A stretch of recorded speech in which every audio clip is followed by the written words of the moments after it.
महिलाओं का अपमान हो रहा है ಅಂತಂದ. ಅರೆ ನೀನೆ ಅಪಮಾನ ಮಾಡಿದವರು ಇವತ್ತು ಯಾರು ಅಪಮಾನ ಮಾಡ್ತಾ ಇದ್ದಾರೋ ಅಂತವ್ರಿಗೆ ತಗೊಂಡು ಪಾರ್ಟಿಯಲ್ಲಿ ಮತ್ತೆ ಟಿಕೆಟ್ ಕೊಟ್ಟವನೇ ನೀನು. ಮತ್ ನಮಗೆ ಕೇಳ್ತೀಯ. ಇನ್ನೊಂದು ಕಡೆ ಹೇಳೋದು ಭ್ರಷ್ಟಾಚಾರಿयों को निकालूंगा.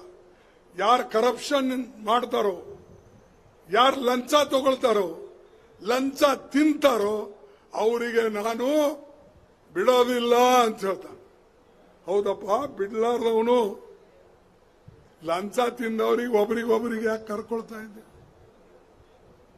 ಒಬ್ರಿಗೊಬ್ರಿಗೆ ಕರ್ಕೊಂಡು ತನ್ನ ತೊಡಿ ಮೇಲೆ ಕೂಡಿಸ್ಕೋತಾನೆ. ನಮಗೆ ಹೇಳ್ತಾನೆ ಲಂಚ್ ಕೋರ್ರಿಗೆ ನಾನು ಬಿಡೋದಿಲ್ಲ ಅಂತ. ಏ ಮಾರಾಯ, ಲಂಚ್ ಕೋರ್ ನಿನ್ನ ಮಗಳಾಗಿದ್ದಾರೆ, ನಿನ್ ತೊಡಿ ಮೇಲೆ ಕುಂತಾರೆ, ಅವ್ರಿಗೆ ಬಿಟ್ಟು ಎಲ್ಲಿ ಹುಡುಕ್ಲತ್ತೀನಿ ನೀನ್ ಲಂಚ್ ಕೋರ್ರಿಗೆ?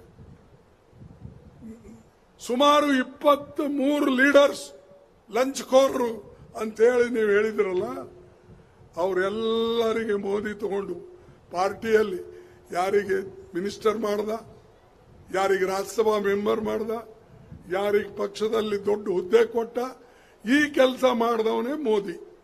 ಮತ್ ನಮಗೆ ಮ್ಯಾಲಿಂದ ಹೇಳ್ತಾನೆ ಲಂಚ್ ಕೋರಕ್ಕೆ ಬಿಡೋದಿಲ್ಲ ನಾನು ಅಂತ.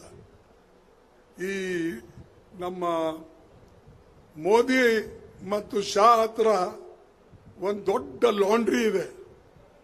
ಲಾಂಡ್ರಿ ಅಂದ್ರೆ ಒಗೆದು ಮಷಿನ್, ವಾಷಿಂಗ್ ಮಷಿನ್. ಆ ಲಾಂಡ್ರಿಯಲ್ಲಿ ವಾಷಿಂಗ್ ಮಷಿನ್, ಲಾಂಡ್ರಿ ಬೇರೆ, ವಾಷಿಂಗ್ ಮಷಿನ್ ಬೇರೆ. ದೊಡ್ಡ ಒಂದು ಆ ಲಾಂಡ್ರಿಯಲ್ಲಿ ದೊಡ್ಡ ವಾಷಿಂಗ್ ಮಷಿನ್ ಇಟ್ಟಾನ.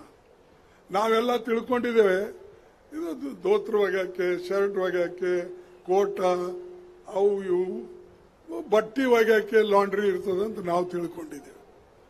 ವಾಷಿಂಗ್ ಮಷಿನ್ದಾಗೂ ಬಟ್ಟಿ ಒಗ್ಯಾಕೆ ಅದನ್ನ ಉಪಯೋಗ ಮಾಡ್ತಾರಂತ ತಿಳ್ಕೊಂಡಿದ್ದೇವೆ. ಆದ್ರೆ ಈ ಮಾರಾಯನ ಹತ್ರ ಇಂಥ ದೊಡ್ಡ ವಾಷಿಂಗ್ ಮಷಿನ್ ಇದೆ.